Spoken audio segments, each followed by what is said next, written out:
All right, let's go ahead and get started. So thank you all for joining us for this WEPAN Accelerator and ARC Network webinar about our Emerging Research Workshop Report on Equity and Academic Commercialization Towards Systemic Change. My name is Heather Metcalf, and I am PI for the ARC Network and for the WEPAN Accelerator, and I am the Managing Director of Research, Innovation, and Entrepreneurship for WEPAN. Before we introduce today's guests, I just want to take care of a couple of housekeeping items to help you use Zoom to make your experience as accessible as possible. We have the live transcript feature turned on, and you can access that if you hover your mouse over the bottom right of the Zoom window. There'll be a number of different menu options that you'll see. To the right is the icon for captioning, and selecting the caret will allow you to customize your captioning experience. In the center, we have a Q&A section where you can drop questions for our guests today, and you can upvote questions that you're really interested in. We also have the chat feature available. We have it turned off for now, but as we move into the discussion portion of this session, we'll open the chat up for everyone to add comments and questions. As we get started, I wanted to introduce everyone to WEPAN in case you're not familiar with us. WEPAN, the Women in Engineering Proactive Network, was founded in 1990 by institutional women in engineering program founders and leaders. WEPAN's mission is to advance cultures of equity, inclusion, and diversity in engineering, higher education, and workplaces. For nearly 35 years, WEPAN has been engaged across all sectors, collaborating with many entities and individuals to provide professional development, community engagement, advocacy, resources, programming, events, and much more. Today's event is co-hosted by two of WEPAN's initiatives, the WEPAN Accelerator and the ARC Network. This webinar is the kickoff event for our 2024 WEPAN Accelerator Program Days, which take place today through October 15th.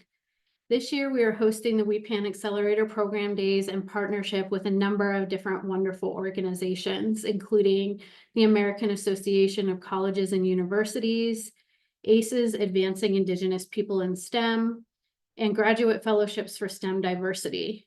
This partnership is called the Empowered STEM Entrepreneurship Collective and is supported by a Stage 1 prize from the Small Business Administration's Growth Accelerator Fund competition.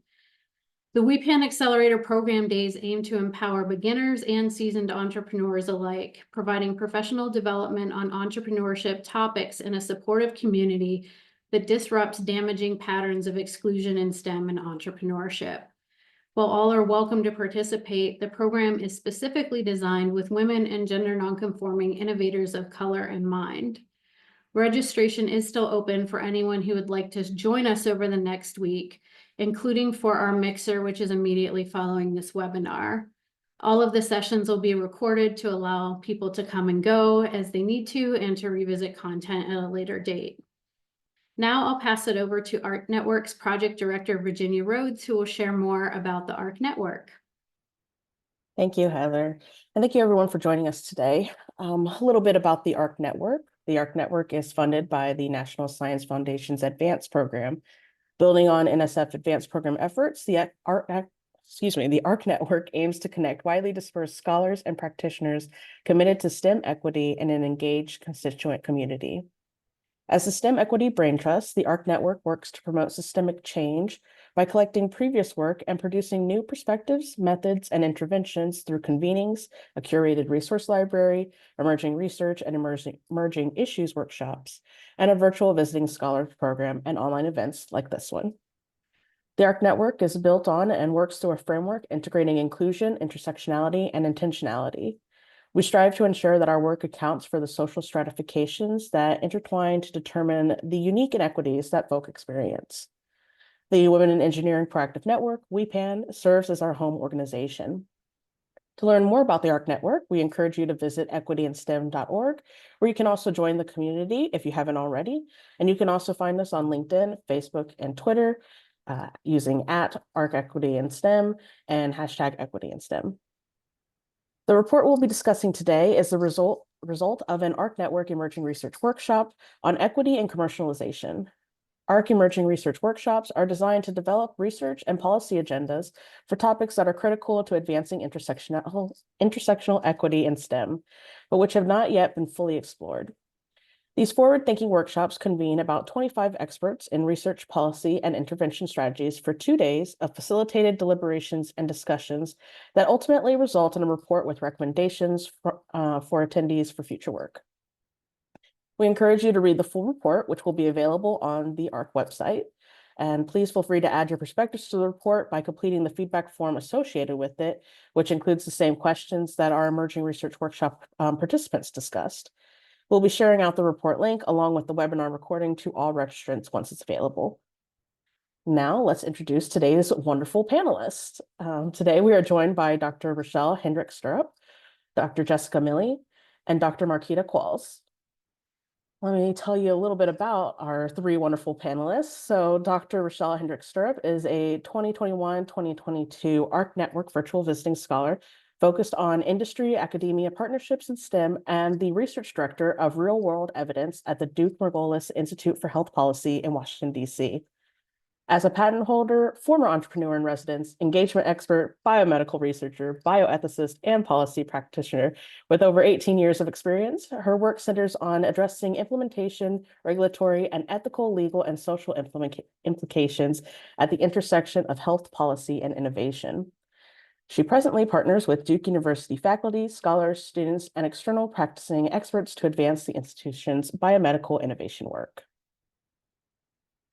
Dr. Jessica Milli is an economist with over 10 years of experience directing high-impact research projects and impact evaluations with a focus on social and economic equity. As the founder of Research to Impact, Dr. Milli utilizes a mixed methods research approach that helps organizations, philanthropists, and policymakers leverage data and stories to drive social impact. A core part of this work is the application of an intersectional framework that explores how individual identities shape people's experiences and needs. And our final panelist is Dr. Marquita Qualls, known as Dr. Q in the STEM community, who is the founder of Entropia Consulting. She is a chemist by training and a relational, transactional, and transformational leader at heart. Her experience spans 25 years in consulting, coaching, and motivating people in a range of leadership and professional development areas, including in her work as an NSF I-Corps instructor and in her prior role as Executive Director of Entrepreneurship for the National GEM Consortium. Dr. Q possesses the rare combination of strong technical training, interpersonal skills, and business acumen. Thank you so much to our panelists for joining us, and we'll dive right in with our first question. So the participants in the workshop discussed challenges in the research and data on equity and commercialization, noting the research that does exist in the space tends to focus only on gender, with some starting to consider race, and very little looking at the two in tandem. Virtually no research exists that incorporates disability, sexuality, or other aspects of identity. And each of you has engaged in intersectional research and practice related to commercialization. Dr. Hendricks-Sturrup, this was the focus of your metasynthesis work when you were an ARC Virtual Visiting Scholar. Dr. Milli, you and your colleague, Dr. Brianne Branch, just released a report on the role of trust that explores the experiences of women of color. And Dr. Qualls, not only are you an entrepreneur yourself, but you've taught, coached, and consulted with entrepreneurs through your company, as well as in your work with NSF I-Corps and the National GEM Consortium.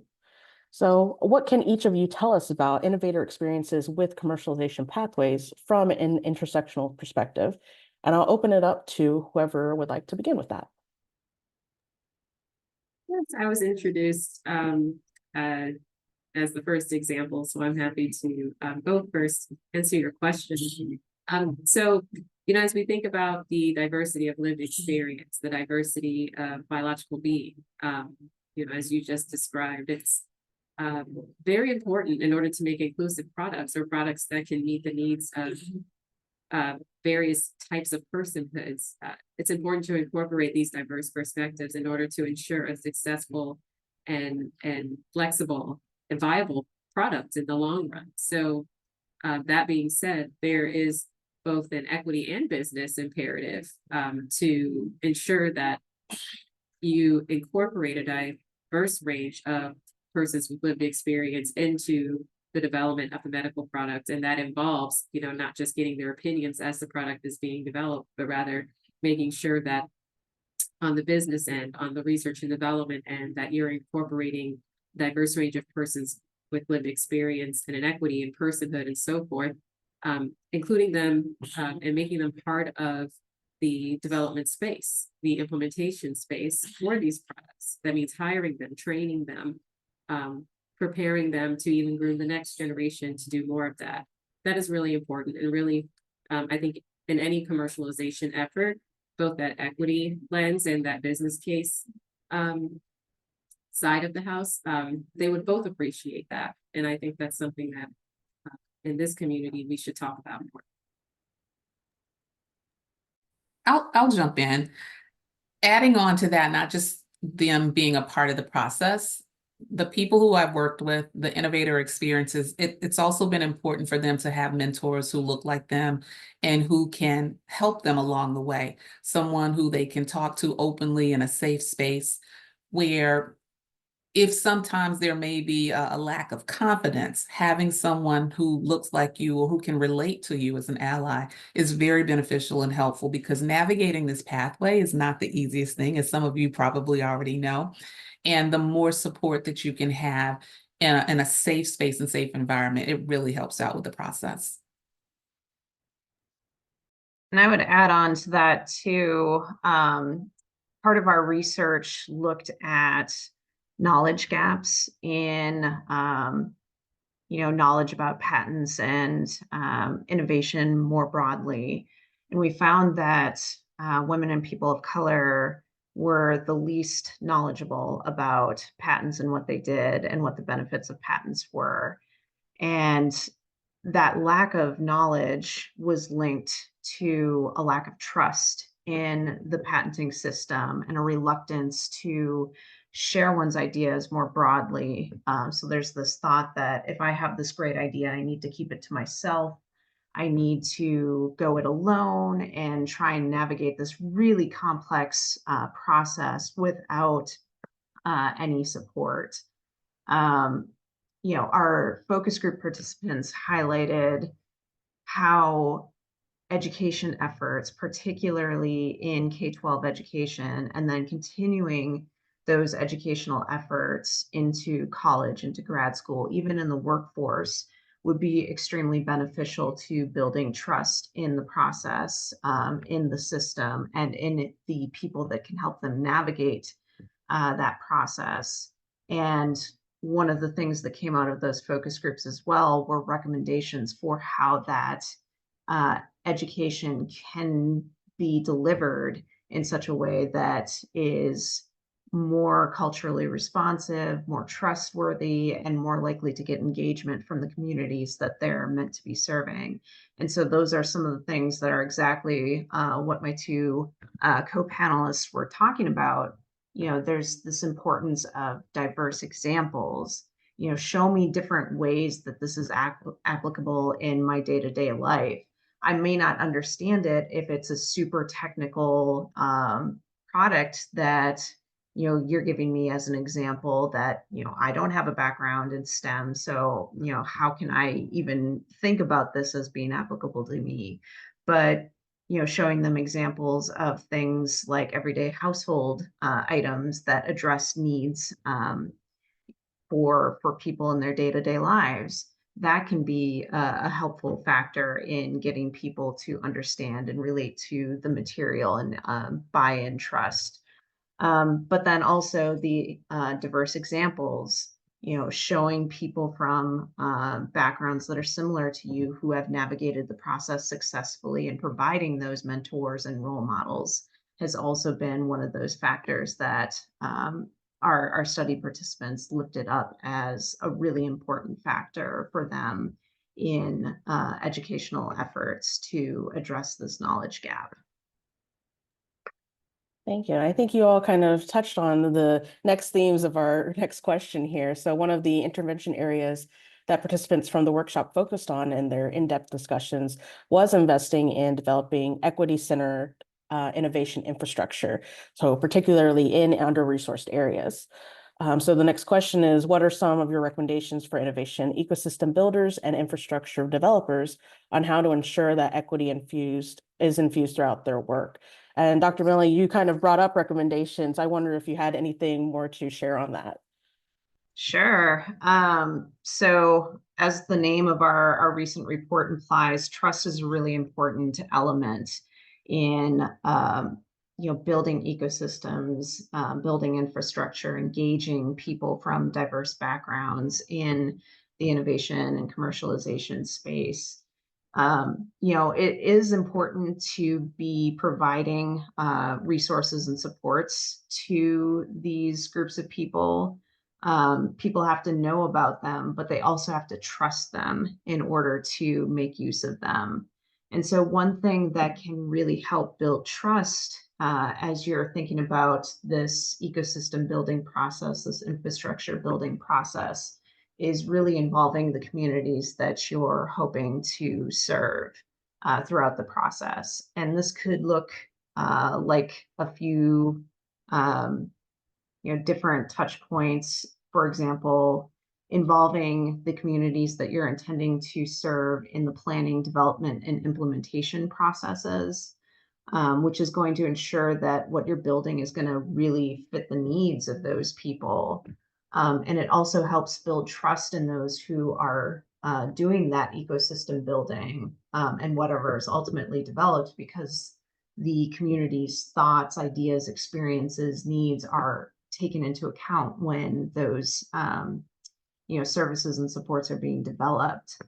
And then also, where possible, it's really important to involve existing community resources and engaging in capacity building for those community resources.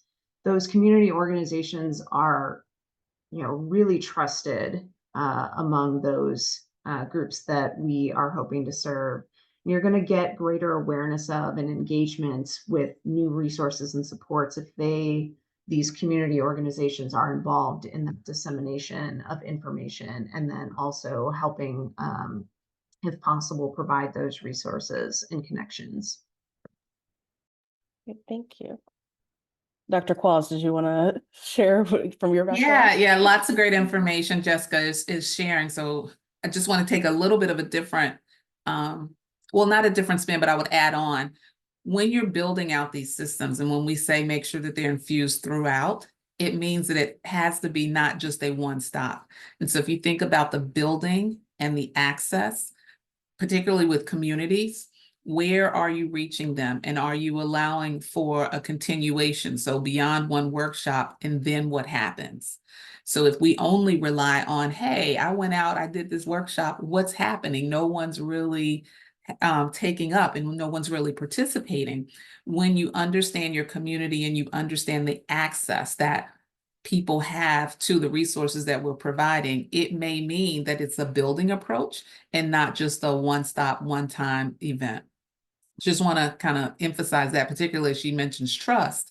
Sometimes it takes multiple events. Sometimes it really is about building the relationships to get people engaged and to participate. Thank you. I think that's a really important point there. Dr. Hendricks-Sturrup, would you like to chime in here? Sure, I couldn't agree more. And to my colleague's point, creating those psychologically safe spaces, especially for individuals belonging to underrepresented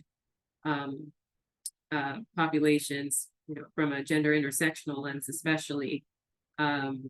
Those safe spaces not only need to be there, but they need to be in proximity to places where industry academia partnerships are more likely to happen and thrive.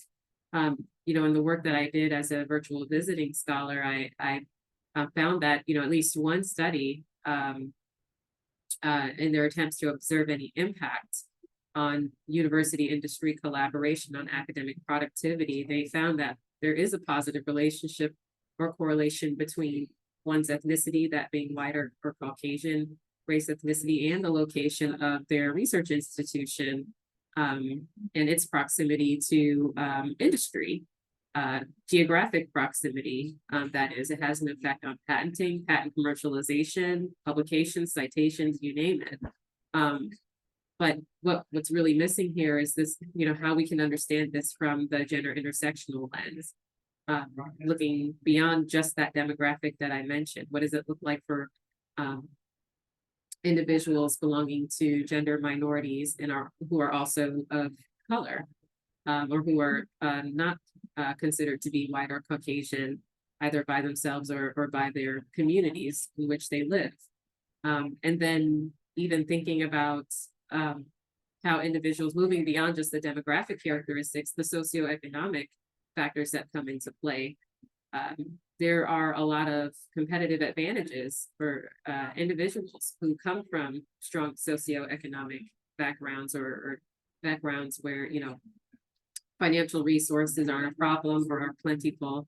And that really allows those individuals to have, quite a few steps ahead. And as far as being able to participate in industry academic partnerships and collaborations, and also being able to attend institutions that have that infrastructure in place to support them. And so how do we reach into those areas to make sure that they, those who are underrepresented in those spaces, they have access where they otherwise would not have had access due to their socioeconomic background or circumstances in that moment.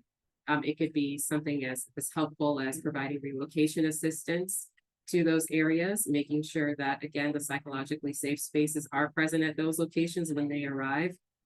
These are things that I think a lot of people don't talk about as far as sustaining the success in this area, not just creating pathways for it to happen.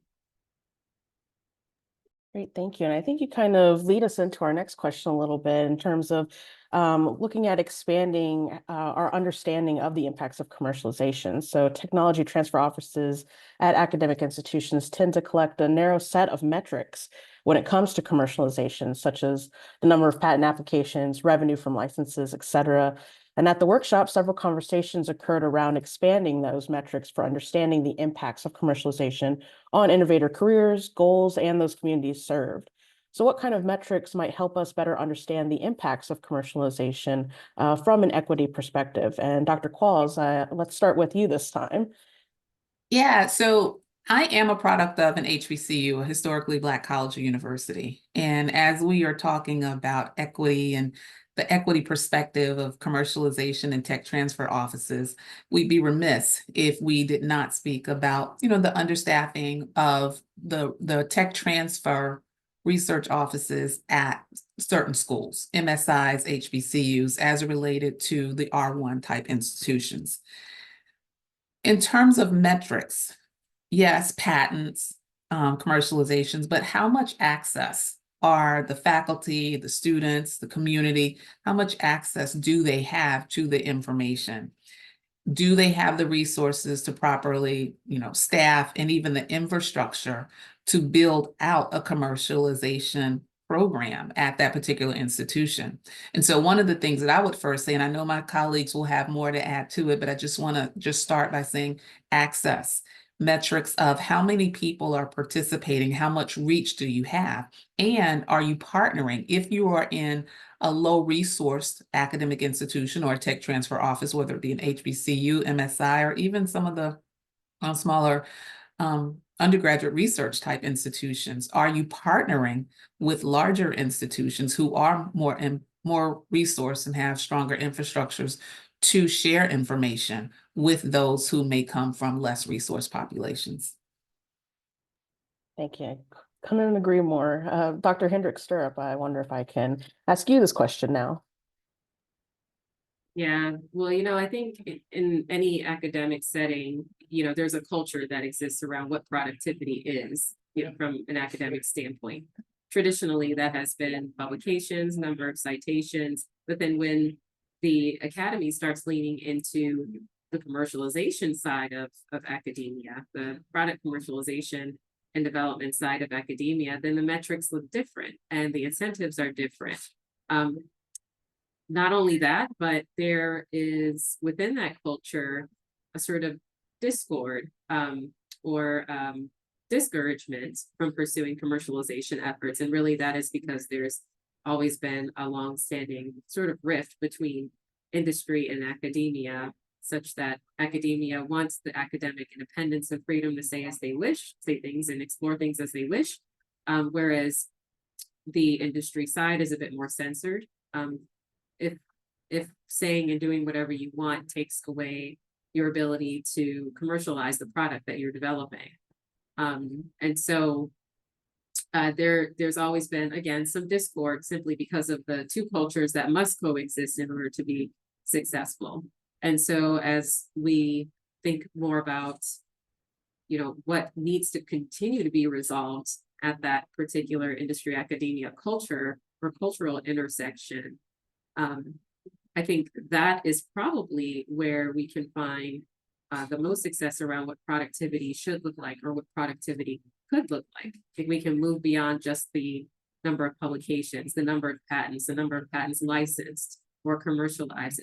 Probably lean more into metrics around resolving discord between industry and academia that has been longstanding, but when resolved can prove to be a very fruitful endeavor, not just for the researchers and project collaborators involved, but for the rest of society that would benefit from the products created through this particular partnership or enterprise effort.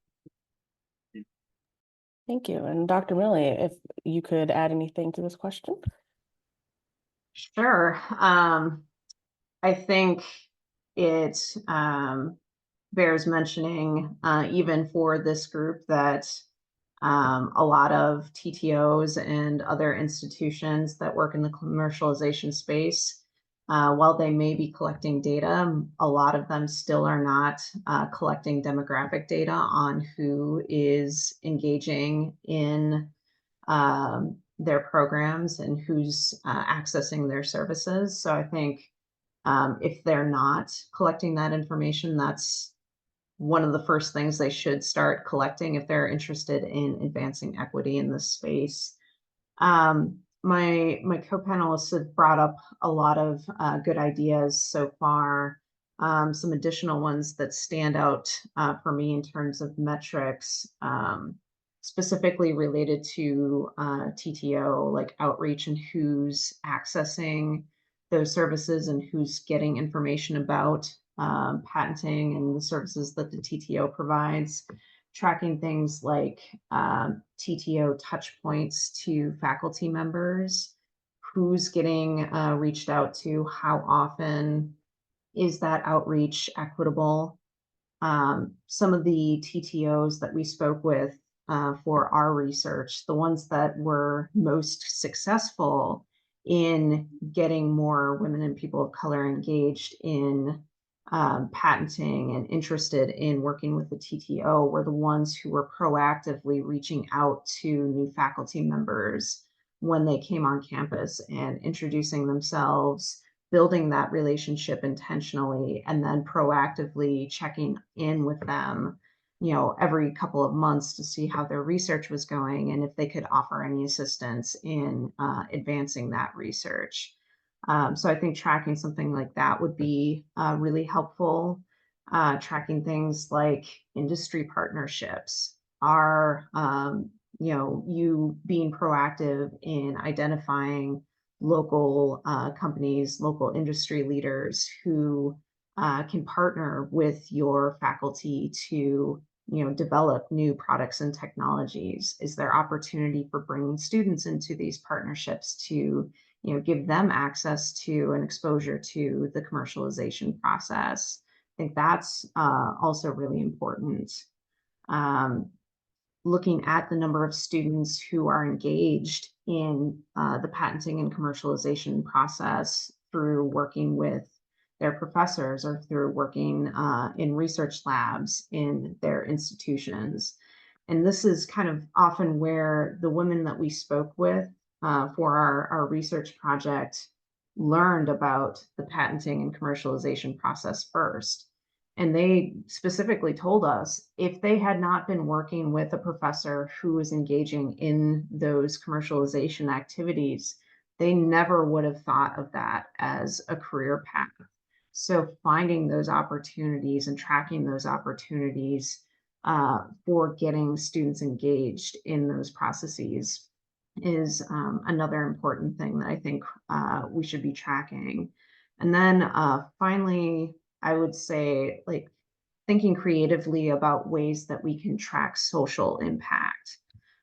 This was something that was really important to the women of color that we spoke with for our project. One of the big motivators for them in pursuing innovation and patenting was so that they could develop something that could serve their communities and help society. And I think too often when we're talking about metrics of success, we're looking at economic impact and the bottom line in terms of dollars. But if we can look into metrics that will start looking at how many people is this product or technology going to benefit? Are we eliminating or reducing an existing problem in our community or population? So thinking more strategically about those bigger picture impacts, I think, is also an area that's important and worth exploring, especially in terms of when we're talking about um, equity and the impact of, commercialization efforts. Thank you. And I think you all kind of touched on the same thing of just that building equity into what we're doing here and doing this work. Before we move on to our last prompted question here, I do want to invite our attendees to add questions for our panelists in the Q&A. We will have time at the end to ask our panelists those questions. Now, a lot has happened legally, politically, and socially since this workshop, especially with growing restrictions placed on diversity, equity, and inclusion efforts. And I want to ask our panelists today, what do you see as areas of progress and challenge since the workshop? And Dr. Hendricks-Sturrup, if you could get us started with this one.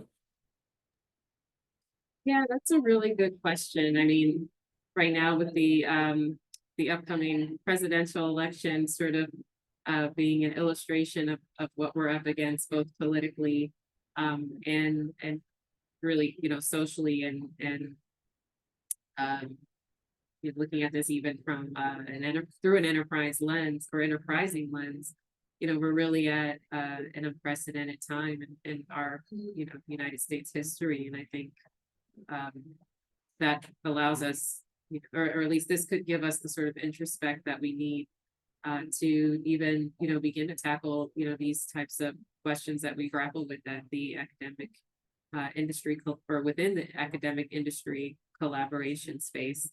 One thing that I, tend to grapple with or contend with quite a bit is the perceptions of gender bias at this intersection where, and again, the gender intersectional, bias is even more on top of that. But, we do see quite a few instances, or at least in my work, we see it where, there's a certain demographic of individuals who are encouraged to pursue academic industry collaborations, and they seem, to be more supported if they fit a certain demographic for the institutions they work for, or what have you. But, someone doesn't really fit that sort of mold for the public. Again, thinking about the presidential election, who fits what mold of what needs to happen, or what one wants to happen.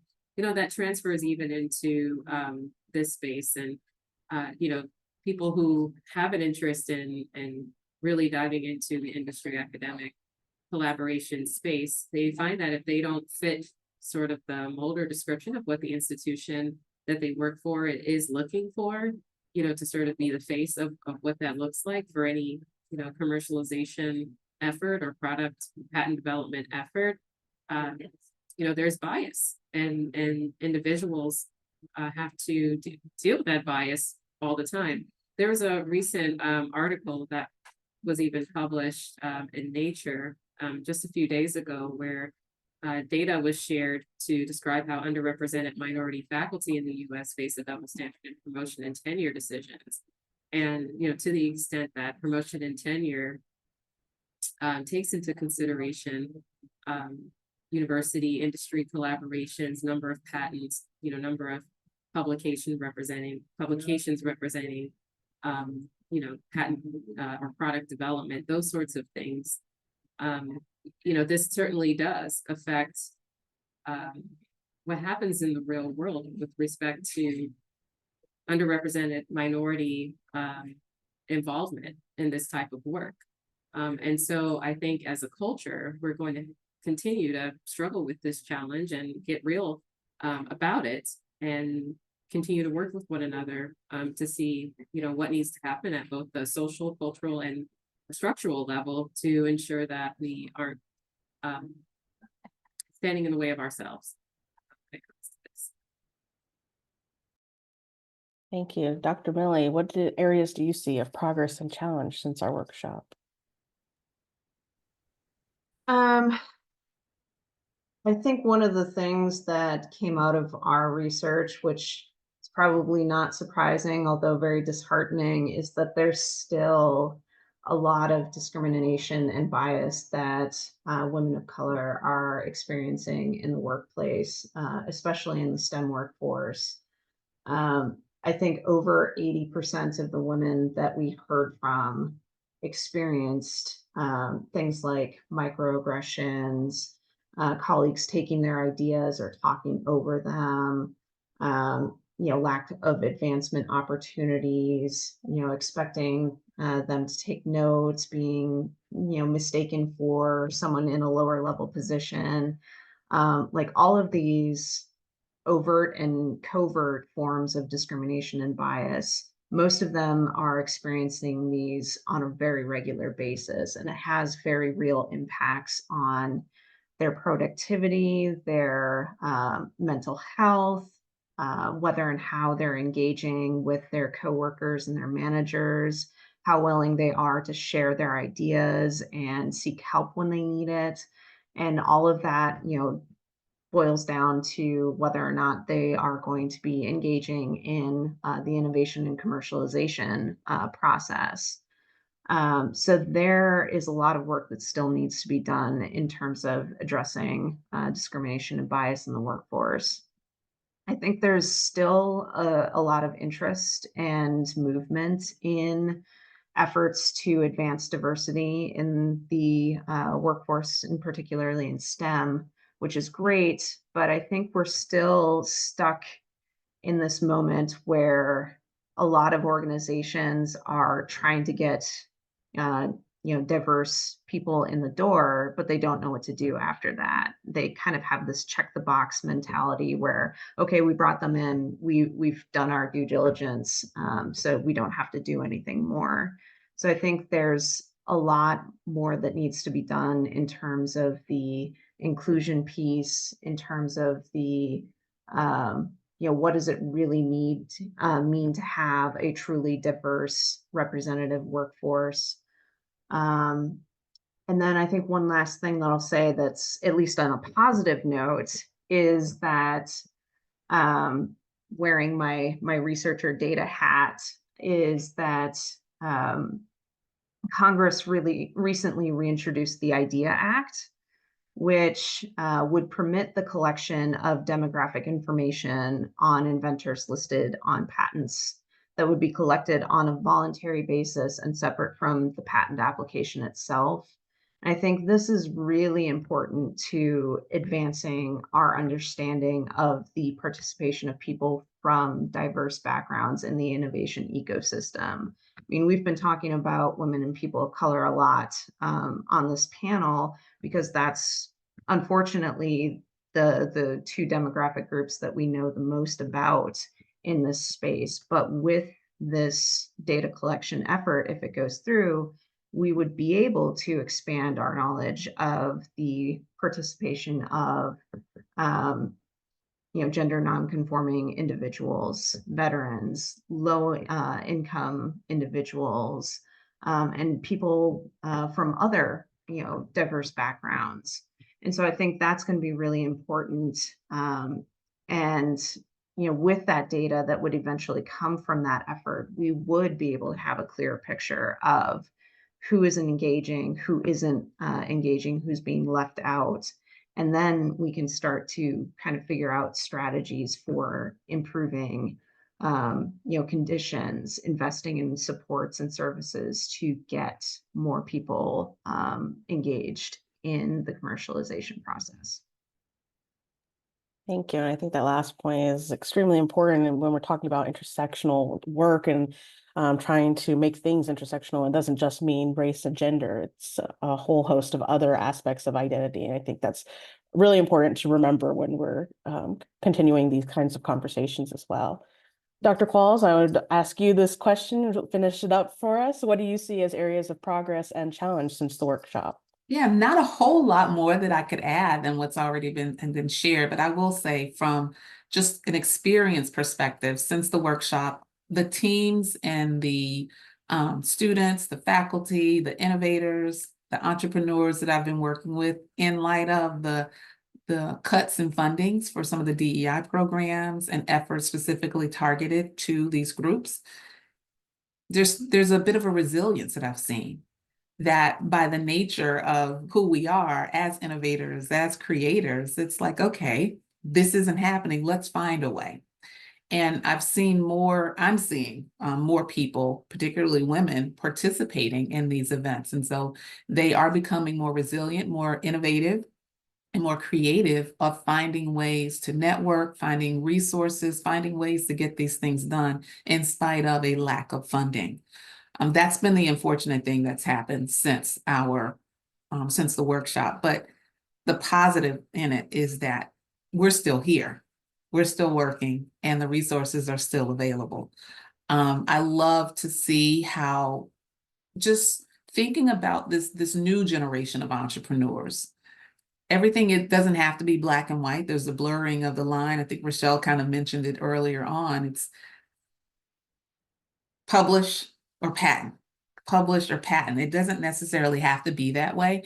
And we're seeing more and more, at least I'm seeing it in the people that I'm working with, it's more of a blurring and an integration of sorts, where it doesn't have to be either or, it can be both and we're here to help you understand how to navigate that journey and that path. So I'm optimistic, despite all of the political challenges that may be on the horizon. I'm still very optimistic that we will make a difference and see the equity in this innovation space. Great, thank you. And Dr. Hendricks-Sturrup, I noticed you wanted to say a little bit more here. Yes, I did. And I think, realizing that I didn't talk about something very important. I think all of us probably missed this too, but across all demographic areas, there's something that we are really grappling with very much so today, and that is the motherhood or parenthood penalty that exists in the industry, academia spaces where, for example, there's been a recent U.S. Surgeon General advisory on the mental health and well-being of parents. So to the extent that institutions, that cultivate industry academia partnerships and commercialization, to the extent that they are inflexible to support individuals across all genders and ethnic backgrounds in their pursuits to be parents, to be present and mentally well parents, the culture around that needs to change. And I do think that given that we have seen this Surgeon General warning, and given that, our culture, I believe, is starting to shift around the importance of parenting, the penalties that come with that, even in this space, are becoming a lot clearer. And this is both a challenge and an opportunity that exists today, and that I believe, or at least I have strong hope will be addressed in this lifetime. Great, thank you. And thank you to all of our panelists today for doing our prompted part of the discussion. I'm not seeing any questions in the Q&A right now, but I do want to remind attendees that you are welcome to add any questions in there that I can ask our panelists as we're wrapping up. While we wait for that, do any of our panelists today, do you have anything else that you'd like to share, either on some of the things we've been talking about today, on the report itself, or anything that you're doing in your own work?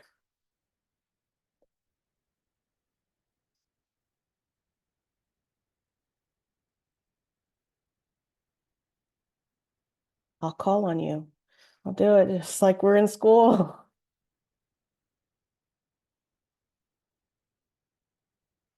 Dr. Qualls, go ahead. Yep. Yeah, no, I can say, so at the Duke-Margolis Institute for Health Policy, I'm, as you introduced me, as the research director of real world evidence, and or at least within this portfolio, or line of research, I manage what's called the Real World Evidence Collaborative. And it is comprised of partners from industry, academia, patient advocacy, other really parts of the world of medical product development, to the extent data and evidence is involved. And, you know, even just being able to put something like this together at an institution, you know, like Duke University, that's a huge leap forward. But I will be honest and say that, you know, even within our institution, we do come across a lot of challenges. We're still not exempted or excluded, you know, from the challenges that come with being able to do something like this, and that come with being able to even recruit the best and brightest staff and faculty from all walks of life, all ethnicities and genders, and neurodiverse ranges included. Having to consistently fight against, you know, the bias, demographic bias that we see on you know, among our industry collaborators, the inherent biases that we see on the academia side. You know, we spend a lot of time, even in health policy too. We spend a lot of time trying to figure out, you know, how to bridge that gap, and how to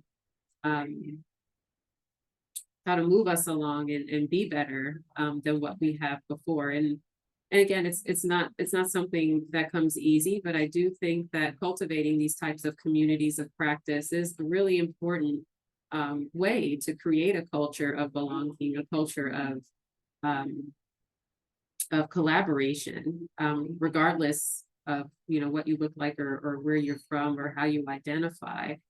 Because when you create those safe, psychologically safe spaces to allow people to essentially thrive on what they're passionate about, that really does break down barriers, and it allows people to have somewhere to go, you know, somewhere where they can coexist and be away from the societal biases and pressures that unfortunately are very pervasive, you know, outside of the communities of practice that we try to build. So I think, you know, thinking more about that will be important, and I would encourage anyone in the audience, you know, to ask any questions about that. Thank you. I would add in to, now that I'm thinking about it a little bit more, add to what Rachele was saying a little bit earlier about parenthood. I haven't looked at this specifically in the invention and commercialization space, but one of the things that I've been working on in the related space of entrepreneurship is trends in self-employment and business ownership among parents, particularly post-COVID. And one of the things that we've noticed was a really big spike in self-employment and entrepreneurship among parents, particularly among women. And while fathers' self-employment rates returned to more or less normal within a year or two post-COVID, mothers' self-employment rates have remained elevated even years after the start of the pandemic. And I suspect, you know, this might have some implications for the invention and commercialization space as well. You know, women, particularly mothers, are leaving these spaces because they're perceiving them as not friendly to women in general, and definitely not friendly to mothers. And so they're striking it out on their own. But from a commercialization point of view, that leaves them without access to institutional resources. So if they're coming from academia and starting their own businesses, they're without their tech transfer office. They're leaving their corporate jobs. They're leaving all of those, you know, supports and financial resources that their employer was able to provide. And so that comes with a whole host of additional challenges and barriers to accessing and navigating the commercialization process for parents in that situation. And so we have to really be thinking about who has access to knowledge about innovation, patenting, commercialization. What does that knowledge look like? How is it being accessed? What supports are available? Who knows about them? How can we raise awareness about those supports? And how can we build more engagement with those supports? Just want to add to that very quickly. In my virtual visiting scholar report, I did find that at least one study found that with respect to an overall impact on university industry collaboration on academic productivity, one study found that being female and married with children, in fact, does not influence the number of collaborators that one would have. So again, it's only one study. But I think this one study does show that, even that type of demographic status perhaps, might not impede your ability to collaborate. It might affect your ability to be functional or successful or employable in other aspects that have yet to be explored or reported in the literature.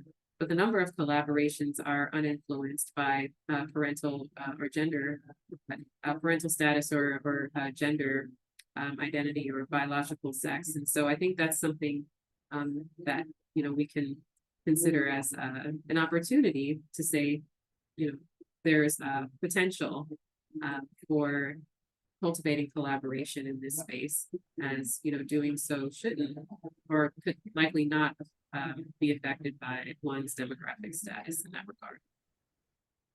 I want to go back to something that we talked about in the very beginning when we were talking about the just making sure that the equity is infused throughout. This is all coming from a practical perspective and just kind of stepping back from everything that we are doing our research on or that we know empirically. But when you're actually doing this on the ground, I think, Jessica, you may have mentioned this, and I wrote down on my paper here, simplification. When we're out and we are talking to people, a lot of times they don't understand, or they may not understand the commercialization speak or the tech speak. And it's really important for us to really remember that simplifying doesn't mean that we're taking anything away from the innovative approaches. It means that we are meeting people where they are, and it should help to increase the engagement and the access when they can understand in their own language. So I think that's something that I'm seeing more and more, because I know I'm guilty of this sometimes, really going through the technical language and the technical jargon of what's happening when I'm trying to speak to an audience that I want to become engaged in this process. And it's just like deer in the headlights. What's going on? What did you really say here? And so I would even offer, our participants, sometimes people want to be involved. They just don't know what to ask or how to ask it in a way that measures up to what it is that we've just been presenting. So sometimes I just have to say, hey, just make it really simple. How would you ask your 3-year-old niece or your 15-year-old grandchild? What does that look like? Just simplification. But the most important thing that we want is inclusion and an intentionality of inclusion in this innovative space.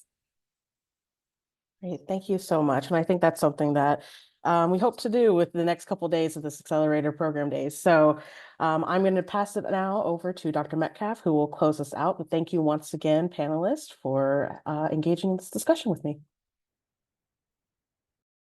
That was amazing. Thank you so much for sharing your insights and all of the efforts that you're engaging in. I want to offer this resource up to folks. We have a number of different opportunities that are coming up. This one in particular really touches on what Dr. Hendricks-Sturrup was mentioning about caregiving activities. WEPAN is partnering with the National Academies to present a webinar on the National Academy's report on supporting caregivers in STEM.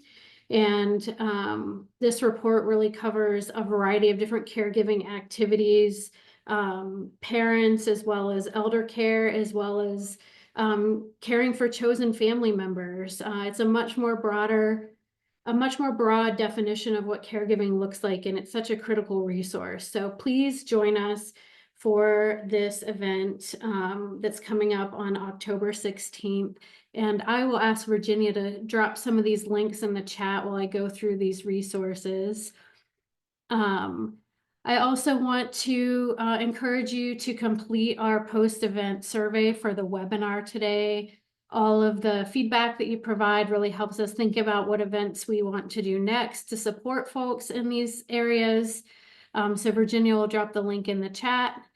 I also want to share that at the end of the month, the New Jersey Equity and Commercialization Collective is hosting an annual conference at Princeton University. This is on site for anyone who happens to be in that area. Registration is free and has some really great speakers, including Dr. Faye Cobb-Payton. She's amazing if you haven't ever heard her speak. She's just a phenomenal speaker, as well as Elisa Konafagu, who's presenting one of the keynotes as well.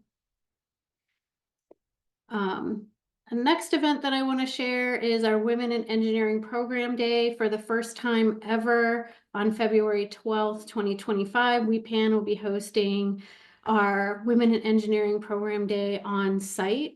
It's immediately following the Connected Conference, which is the Collaborative Network for Engineering and Computing Diversity Conference.